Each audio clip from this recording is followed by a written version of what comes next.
West Indies Cricket, Caribbean Cricket Podcast.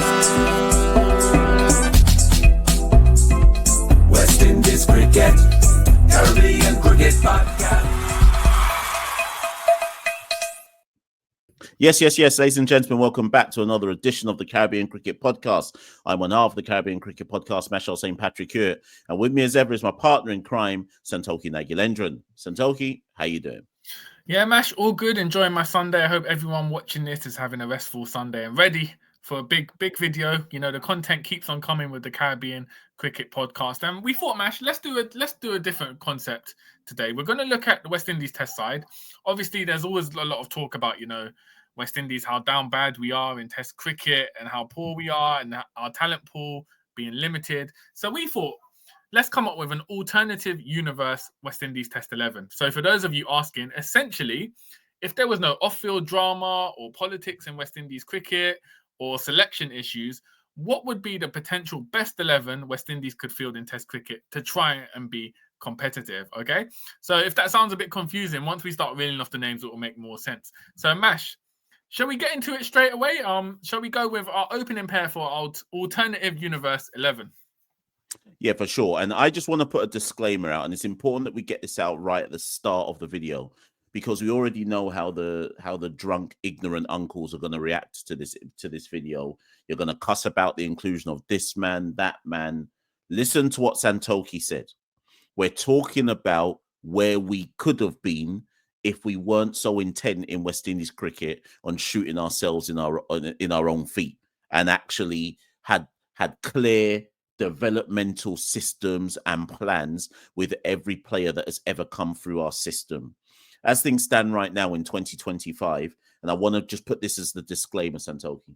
As things stand in 2025, yes, we had the miracle at the Gabba, the miracle in Multan, but by the end of 2024, our entire top 7 was averaging below 30. Most of them averaging somewhere between 21 and 25. So when we talk about the notion of an alternative test side, we're talking about how could we not be in this situation? And here are some players where effectively, Santokie, what we're saying is we've completely fumbled the bag when it's come to these set of players. So openers. Let's start off with Craig Brathwaite. In our alternate reality for West Indies cricket in 2025, Craig would still be opening the batting because nobody in the region has proven themselves since Craig debuted to now to open alongside him. But Santokie, the name we've gone for in the alternate 11 is Evan Lewis. Yeah, Evan Lewis. Now, Craig has had multiple partners, Santokie, from John Campbell to Tej Chanderpaul to Mikael Louis to Devon Smith, a whole bag of man, none who've ever been able to average over 30 or even get close to averaging to even close to 30, much less. How did we fumble the bag with Evan Lewis? Santokie, how have we managed to fumble this bag? You know what? Yeah, it's an interesting one because obviously there's two sides to it. Obviously, Evan Lewis has got T20 franchise gigs, particularly in the last 6-7 years. He's kind of dominated by franchise cricket, but he averages 30 in first class cricket, which obviously isn't an amazing average, but it's something. He has a century in first class cricket. But more importantly, Mash, I see Evan Lewis as, obviously it's not guaranteed he'd be a success in Test cricket, but I see him kind of like a David Warner kind of batter who could kind of jump into Test cricket and play with no fear and score quick runs in the first session, for instance. And I think him and Brathwaite would be an interesting dynamic because as much as we talked about grind ball with Chanderpaul and Brathwaite, Evan Lewis and Brathwaite they're obviously contrasting styles. It would take the pressure off Brathwaite, Evan Lewis scoring runs, and it would essentially work like Warner and Khawaja, for instance, two different styles, and it'd be very interesting to see them at the top of the order. In terms of how we fumbled it, Mash, I guess this might be a recurring theme for the 11. Simply, we just didn't call Evan Lewis up. There was no point where we just called Evan Lewis and said, selectors may have reached Evan Lewis and said, here's the plan. If you play X amount of games this season, we'll call you up for Test cricket. Or even, look, Evan Lewis, you look well playing for Trinidad and Tobago opening. You're kind of what we need, an attacking opener to go alongside Craig. We'll give you a shot in Test cricket. We just never gave. It was conservative thinking, which essentially blocked Evan Lewis out. Now, obviously there's no guarantee that he would have been a success. We've seen with England, they tried Alex Hales, Jason Roy, and attacking openers, and it didn't come off. But Mash, we've had nothing to lose. There's been periods where we struggled to have openers. We've thrown anyone opening in the regional level into that spot alongside Craig Brathwaite, and it's not worked. It seems foolhardy for me when you think about, especially how well Evan Lewis plays in ODI cricket, why we just haven't given the opportunity to have that longer run in longer format in Test cricket. Yeah, and I'm looking at some stats. So Evan Lewis's last first-class game was in March 2017. So he would have been about 24, 25 by that point. And the reason why it's important for me to state that, Santokie, is people have to understand. It's not people like if without stating that fact, people assume he never played first-class cricket and that he stopped playing after about 3 matches or something like this. But check this out, Santokie. By the time he'd played his last first-class match, he already had scored an international ODI 100 in November 2016. So he debuted in October 2016 for the West Indies in ODI cricket. In November 2016, he scored 148 versus Sri Lanka. And this is where I think your wording is correct, Santokie. Conservative thinking. It's got to be conservative thinking, because if you debut somebody in international cricket, you obviously have got something about them, right? And we're not talking about T20s, we're talking about ODIs. He averages 39 in ODI cricket, right? You see the guy smash 148 in one of his first few international games, and he's still playing first-class cricket at that time. I already know how the dunce thinking went. Until he's proved himself in red ball, we can't call him up. We're about to call Shai Holt back to the Test side, I reckon, and he ain't played no significant red ball cricket in time. So when people say it's not conservative thinking, it's conservative thinking. And if we had taken the plunge at that point in time, got Evan involved, we could possibly be sitting here now, 8 years later, Santokie, with a guy who's got, I don't know, maybe 50 Test matches to his name and so on and so forth. Instead, all we're doing is celebrating the fact that he's come back to ODI cricket recently. Like a big fumble, Santokie. Yeah, and I think the fact that Test cricket in those 8 years has become even more attacking, it suits his brand of cricket. So he played 22 first-class games by the age of 25. So he had some sort of, for a regional batter, he played some sort of substantial red ball cricket. So it is a massive loss. And obviously at this point, 33 years old, it's unlikely, well, it's almost guaranteed we'll never see Evan Lewis play Test cricket. So that's somewhere, Mash, where we've completely fumbled the bag. And Craig Brathwaite's search for a competent opening partner goes on. Let's move to number 3. In our alternate side, the number 3 in 2025 at this point would be Darren Bravo. Yeah. Now, I know this guy's name makes uncles furious when his name comes up. You're ruining their Sunday, man. You're ruining their rest of Sunday. Uncles hate Darren Bravo, right? I've never understood the irrational. Do you know why I think people don't like Darren Bravo? Because Darren Bravo was brave enough to call Dave Cameron a big idiot. And that kind of old colonial, yes, massa, sorry, massa, whatever you say, massa. I think a lot of uncles got discombobulated when Bravo basically told Cameron to suck out. Bravo's never been the same since then, although we must remember that he came back to regional cricket in the last 3-4 years, scored a whole heap of runs, still couldn't get a call back off the back of that anyways. All I will say is this, Santokie, Bravo's average in Test cricket is 36. We'll never see anybody average 36 again in Test cricket. So when people say to me, he's no place for Darren Bravo, well, no place for anyone then in West Indies cricket. If we're going off the metric that him averaging 36 was never good enough or isn't good enough or anything like that. And more importantly, I think with Bravo, Santokie, it's the experience. The team we have now is so inexperienced, and when you take Craig out the side, you go from number 2 to number 7, and you just see a bag of inexperienced men, right? Yeah. And you just look at the fact that Australia have someone like Khawaja batting at 38, bare experience. We look at players once they get past 33 and try dash them out the side as quick as we possibly can. Yeah. Yeah, and Bravo was that link. Obviously, when Bravo came on the Caribbean Cricket Podcast in 2020 during his last Test series that he played against New Zealand, and obviously he was someone who played alongside Chanderpaul, Marlon Samuels, Chris Gale. He kind of learnt from that experience, and I think Darren Bravo arguably could be the biggest fumble in this alternate Test 11 because, as you alluded to, the big idiot tweet he done against Dave Cameron. The ultimatum was delete the tweet and all is forgiven. Bravo, out of principle, didn't do that. In the last series he played when he did that tweet against Pakistan 2016, he scored a century in Abu Dhabi and he was in good form. He didn't play Test cricket again until 2019. And then he essentially only played 7 or 8 more tests, 2019, skipped the COVID tour against England and then came back for 2 tests against New Zealand. His numbers weren't great, but Mash, if you have a 3-year hiatus from Test cricket, your numbers are never going to be great coming back initially. But we didn't give him a second chance. Essentially, after that New Zealand series, he was done and dusted. The uncles were saying, look, his average is terrible. Let's get him out. Let's get new blood in. In those 5 years since that New Zealand series in 2020, as you said, he scored a bag of runs at first-class level. He's done what's been asked of him. Top scored the run charts in the regional season, I think twice. And so I'll just read that to people. Yeah. So 2022, 2023, he averaged 48 in Super 50. 2022, 2023 West Indies Championship, he averaged 56.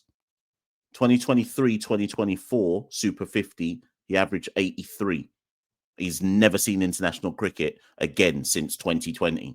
And you just look at that and go, this man has what is it, 8 Test hundreds, 7 of them which are away from the Caribbean, an average of 36 in Test cricket.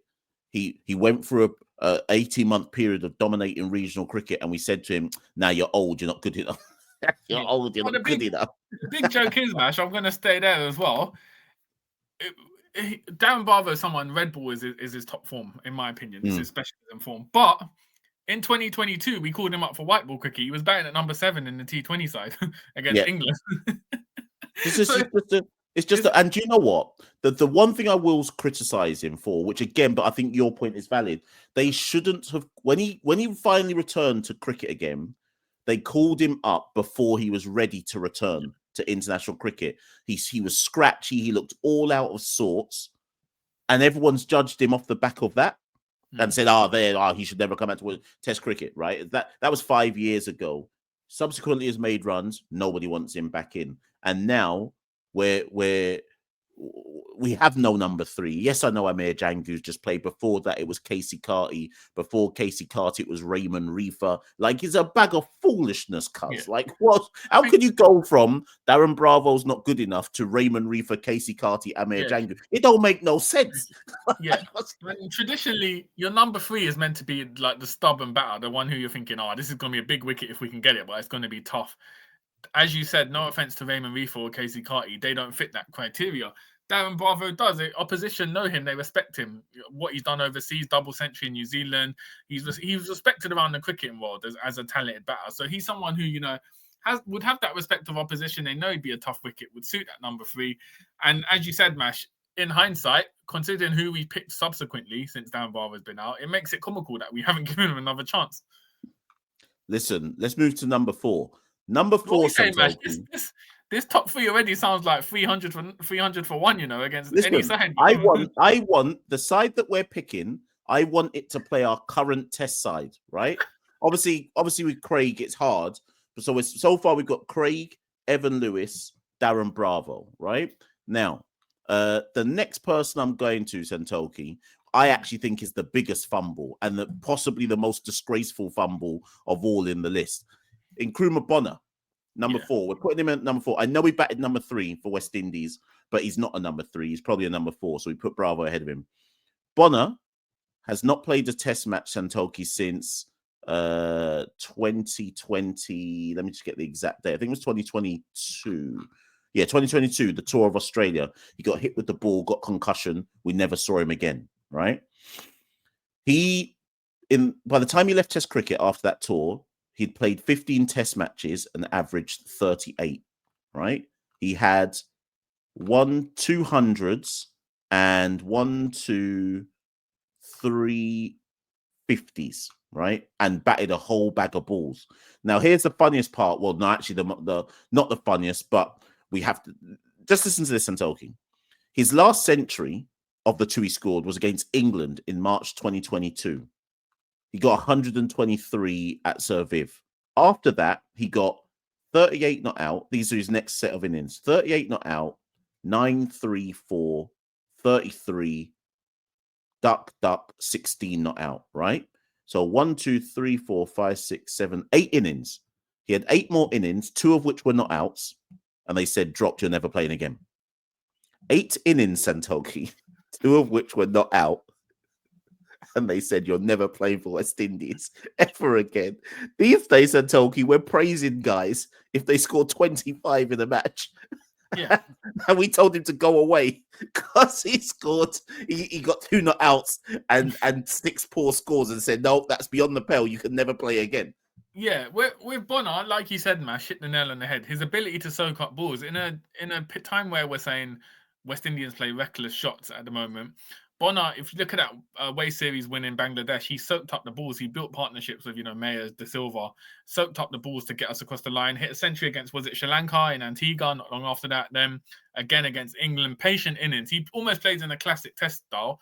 And for me, Mash, he never did enough to get dropped out of the side. Obviously, there was the theory that he can't play the short ball because he got concussed twice.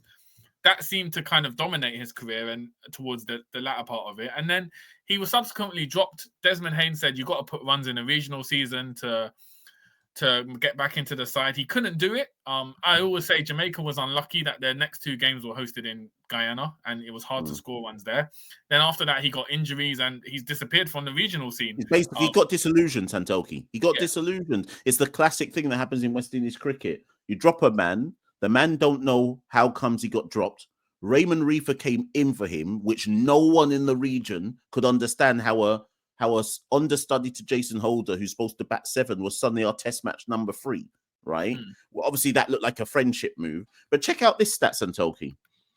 Nkrumah batted 25 innings in test match cricket. 9 of them, he faced more than 100 balls. There were 2 where he faced more than 90 balls. So 11 of the 25 innings he had in his career, he faced more than 90 balls. Santokie, we're lucky these days if a man faces 10 balls. you know how ridiculous this is, Santokie.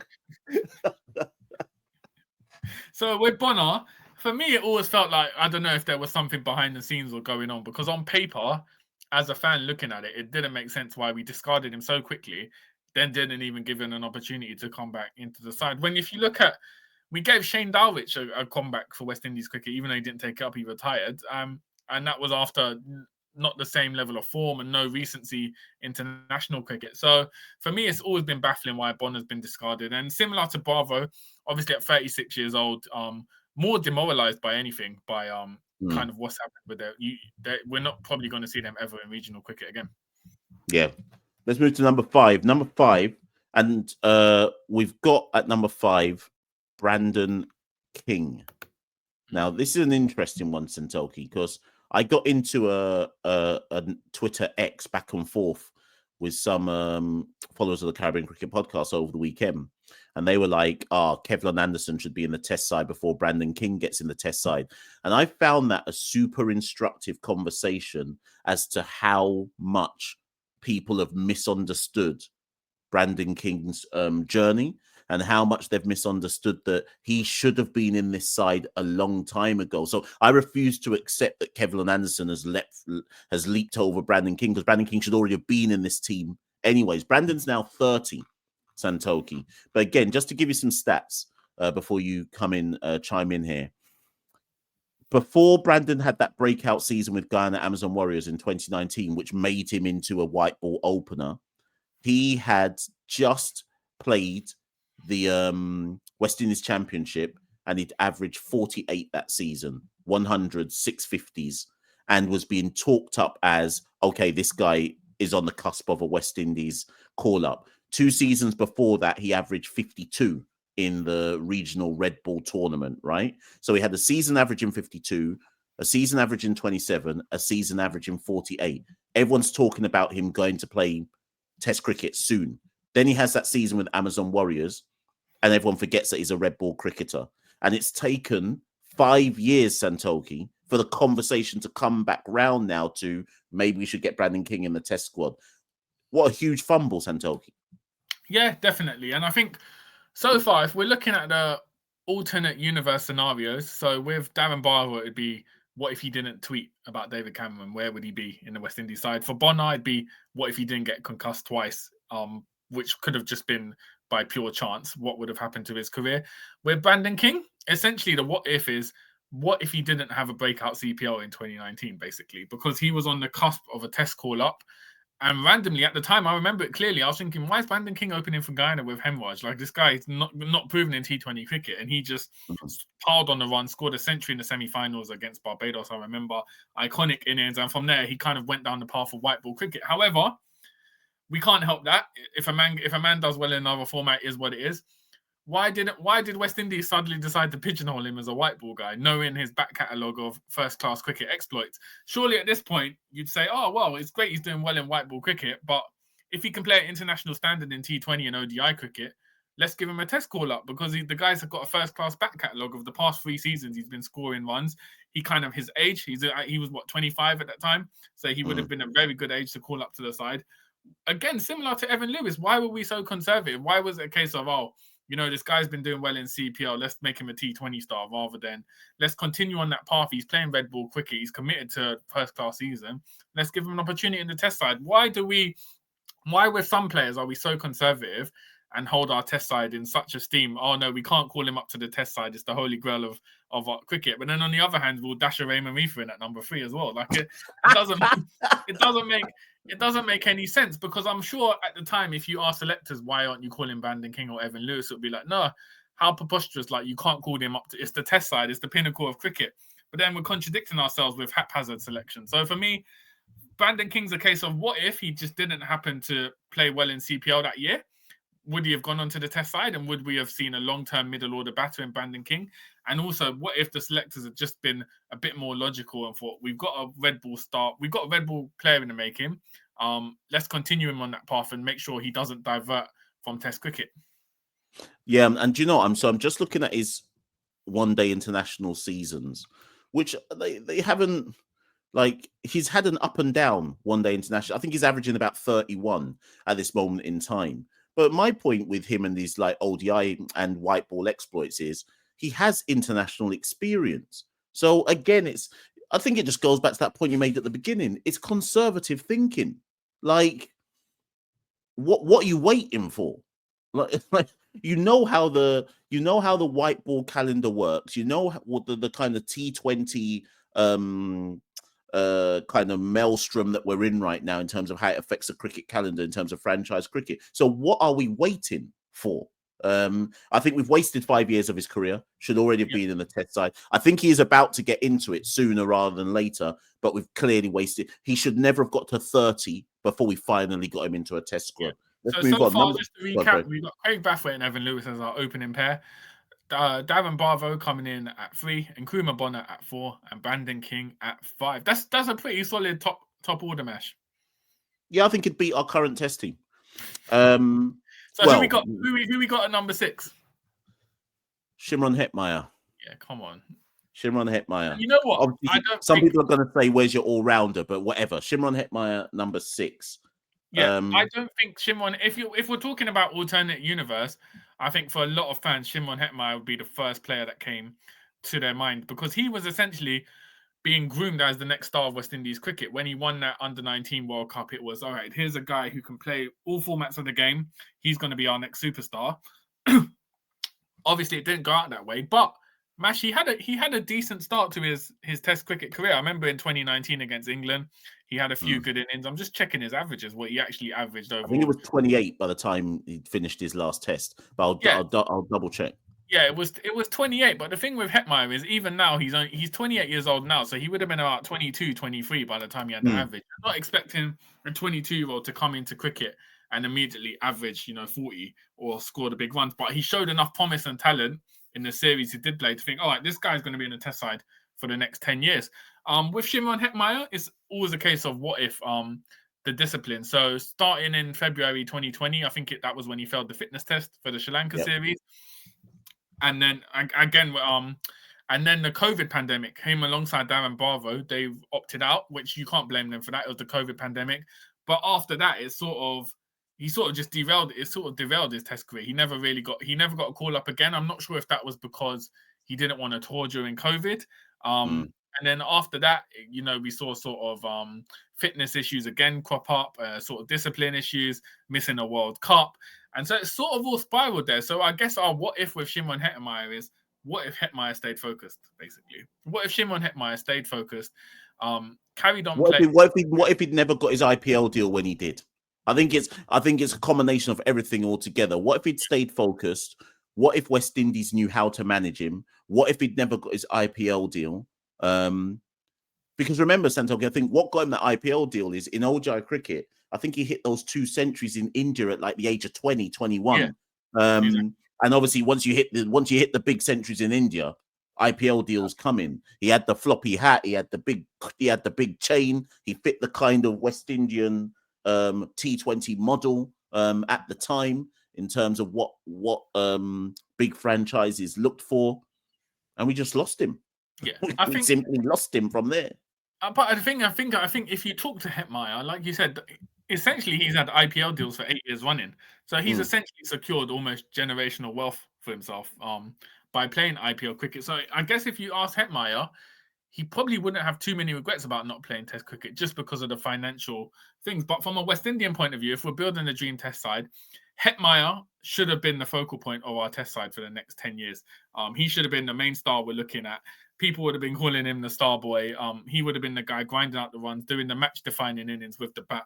Unfortunately, we've lost out on that. And Mash, as you tweeted and talked about on podcasts, with Hetmyer, it's a shame now because essentially we've seen him over the years go from a classy batter who can play all sorts of cricket, all styles of cricket, to basically a slogger who comes up for the last 2 overs and essentially just has to slog it as far as he can into the stands. So from a financial point of view and from a fame point of view, it's obviously it's good for Hetmyer. But from a West Indian fan point of view, seeing him sort of change his career so dramatically from what it could have been is a massive shame. But I think, again, someone coming in lower down the order, I see Hetmyer as almost being someone like a Harry Book kind of guy who can kind of has the substance, but also if you need the runs quickly, can score them lower down the order. So in Test cricket, so Hetmyer again is someone who is another big what if. Yeah. Number 7, wicketkeeper. I'm sure when people clicked on this video, it was the name they were looking and waiting for. It's Nicholas Pooran. It's Nicholas Pooran, Santokie. And the what if for me here, Santokie, I think we have to go back to that West Indies A tour in New Zealand when I think it was the pandemic. Yeah. There wasn't much else that players could do. And Pooran went to New Zealand for the limited overs part of the tour. And all of those limited overs players basically stayed on because of the biosecure bubble that they were in. So they basically stayed on in circumstances where if there was no COVID, no pandemic, they would have flown home. They stayed on and played a couple of red ball matches, West Indies A basically versus New Zealand A.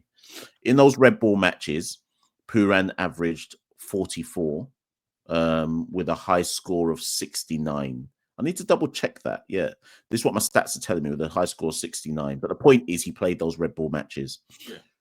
I think it's widely documented that at that time, at that point in his career, he was the most open he's ever been to, okay, I'm willing to come and play some Test cricket. The what if for me, Santokie, is what if we'd been bolder after New Zealand and said, you know what? This guy is a T20 franchise star. He's only going to get bigger from here. Let's just pick him now to lock him in. That's my what if. Yeah, I think with Pooran, it's a complicated one because straight after the New Zealand tour, we went to Bangladesh, right? And that's when loads of guys pulled out. And so I think basically... Yeah, good point. I think basically what happened was, obviously that's when Mayer, Bonners, Josh De Silva got their opportunities. It was a case of, all right, these guys, when no one else wanted to play, they played and they got a historic win. We have to go with them. So I think Pooran was unlucky he missed out. I think if we had a home series, let's say that Sri Lanka series we played in 2021, if that was the next series, I think Pooran would have got a call up and played because it was in the Caribbean. It would have been in a less regimented biosecure bubble.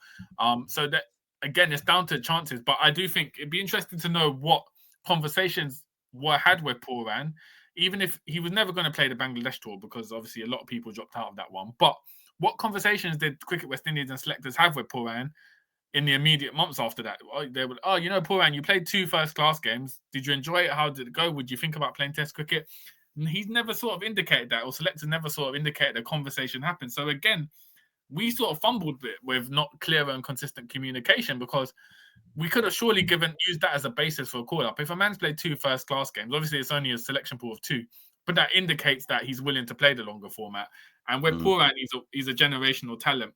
Why wasn't more done to just think, hold on, what can we do to convince this guy? Or was it a case of sticking to the old, you have to play a regional season at the time to qualify for the Test side kind of thing? So was it our conservative thinking that held us back? Or for all we know, did Pooran say, listen, I want to focus on my bag. It's in T20 cricket and white ball cricket. Let me carry on playing franchise cricket. We'll never know. But Pooran, for a generational talent, and he's approaching 30 years old as well. We don't know whether we'll ever see him play Test cricket. To see him do so well, he's the top scorer in IPL. He's known around the world as one of the most dangerous batters in T20 cricket. It's a massive shame that we haven't been able to see him in Test cricket. Yeah. I think I think that's I think the difficulty is exactly what you say, that we'll just never know. And it's weird. Because I'm not sure how many people know about this series. I'm just going to read out to people the team that played that series against New Zealand A. Brandon King, Shane Mosley, Nicholas Pooran. He didn't score 69. His top score was 46. Nicholas Pooran, Rodman Powell, Carl Mayers. Oh, Mayers and De Silva played it. I don't even remember that.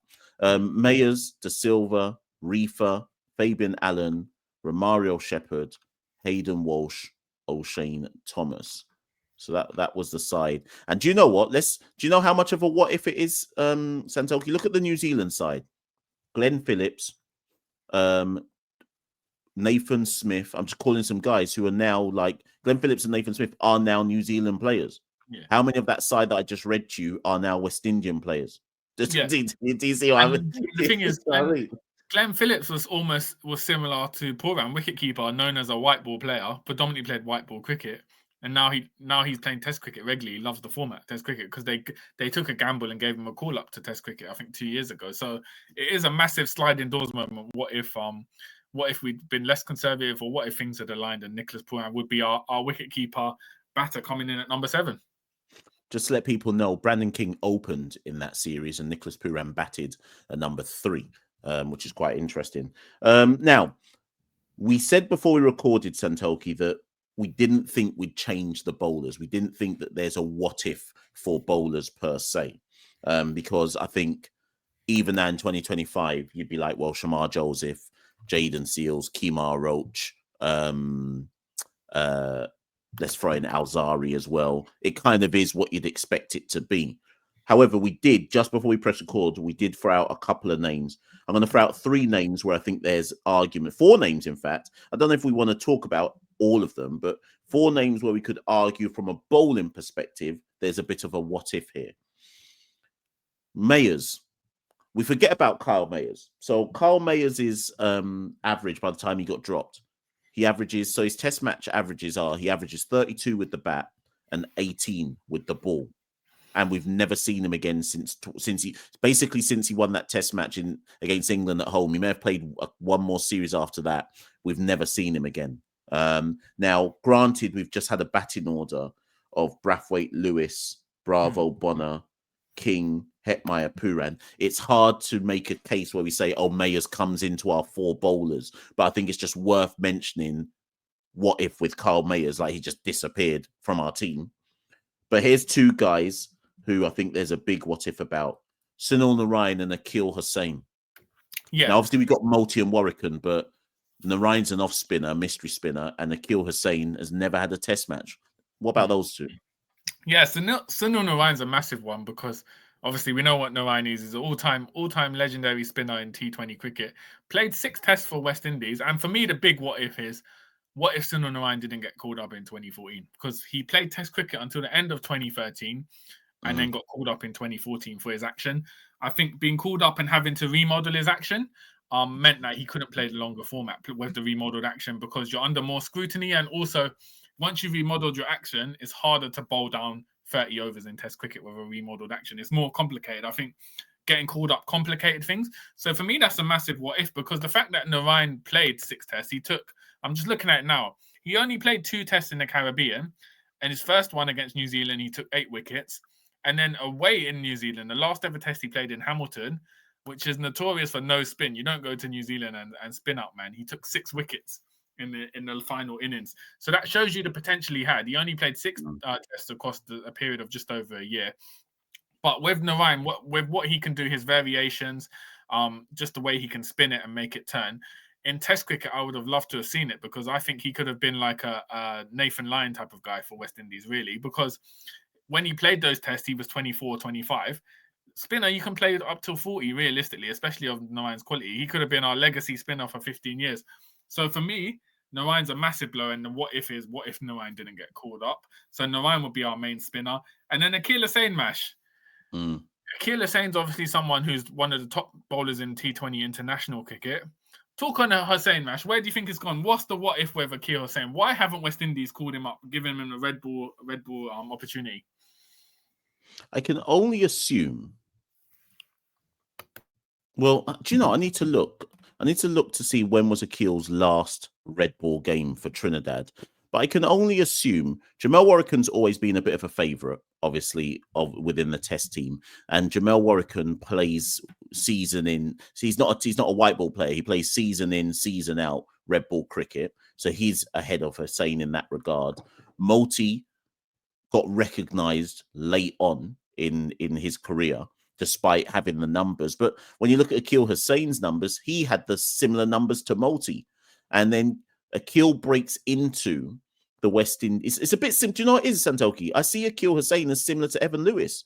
He breaks into the white ball setup, and I have to assume, here's his numbers, first-class cricket Akeal Hussain. Listen to this, Santokie. Okay, it's not amazing in fairness. I was looking at his batting there. First-class cricket, 24 matches. So again, similar to Evan Lewis, who also had 24 matches, 66 wickets in 24 matches at... Oh, it's gone off my screen, but I think it was at 27 apiece. Yeah, 27 apiece, right? So it's not phenomenal by any stretch of the imagination, but Akeal had gone on to debut in international cricket. So again, where was the foresight thing? Oh, this guy's adapted really well to international cricket. Maybe we should have a look at him. Yeah, exactly. So again, it's just a bit of a conservative what if.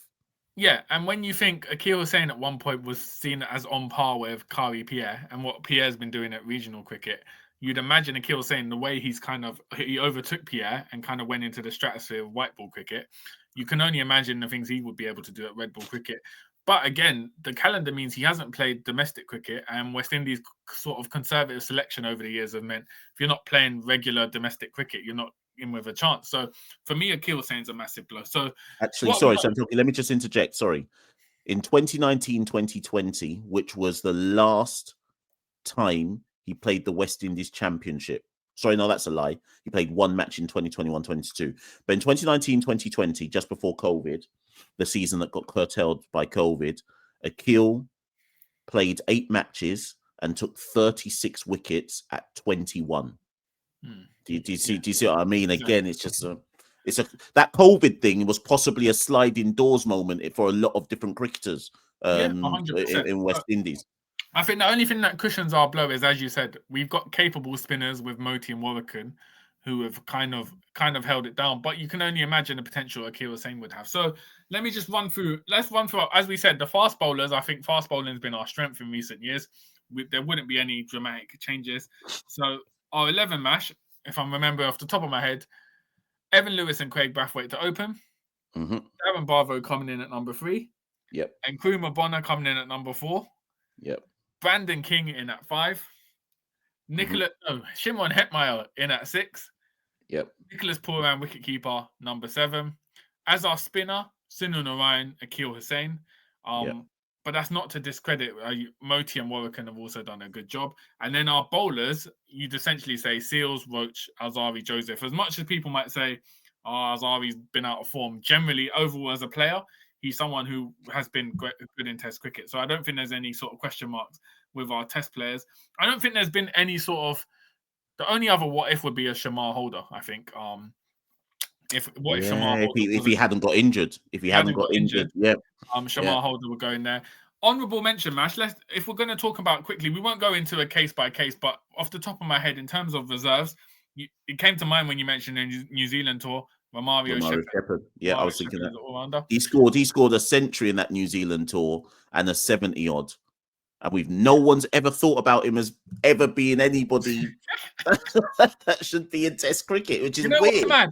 You know what's mad? I think so few people watched that A-Team series tour. It sort of went under the radar, kind of who played it. Carl Mayers again. What if? How did we go from a man hitting a historic double century away in Bangladesh to within 2 years he's out of the side, never to be heard from across any format for West Indies cricket? He's come back to Barbados Pride to play his first regional game in 2 years, so you never know. We might see Carl Mayers return. Shafane Rutherford, another what if. Showed similar to Hetmeyer, showed potential before the pandemic. Kind of lost track of him during the pandemic, but he's come under the white ball regime under Darren Sammy, so he might get a comeback. I think that's it. Did we have any other what if, Smash? No. Give it to the crowd.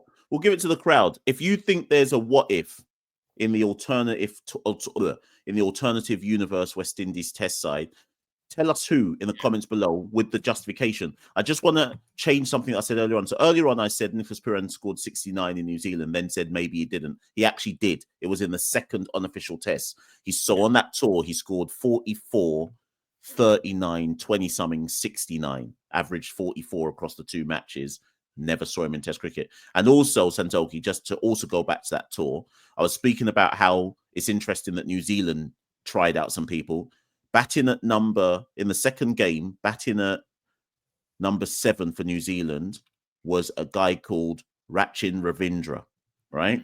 And he scored in that game. No, sorry, number 6. He scored 144. What if, Santokie, they managed to find a way to get Rachin to go and play Test cricket?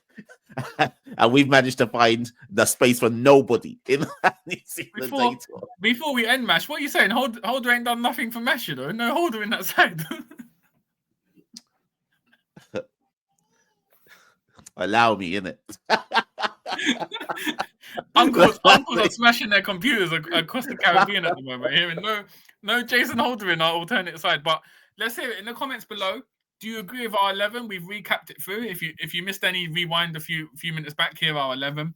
Is there anyone who would make your ideal Test 11? Anyone we've messed out? Anyone you think in the current Test side who you think we've been unfair of? Maybe a Jason Holder. Do you think they should be in 11? Let us know in the comments and let's have a debate. Let's see what the region's saying, and we'll come back to it and see kind of what been the popular vote. So, Mash, I think that's been it. We said we'd run 30 minutes as ever. We've gone over time, 45 minutes, but we've given the people content. I know, Mash, you dropped a video earlier on the Women's World Cup qualifiers. So if you are watching this, make sure to go back and watch the video Mash dropped a couple of hours again. CCP, out here, 2 videos in one day. That's what I'm saying. You got to support the movement with the content moving, the way we're moving in 2025. So as always, like, comment, share, subscribe.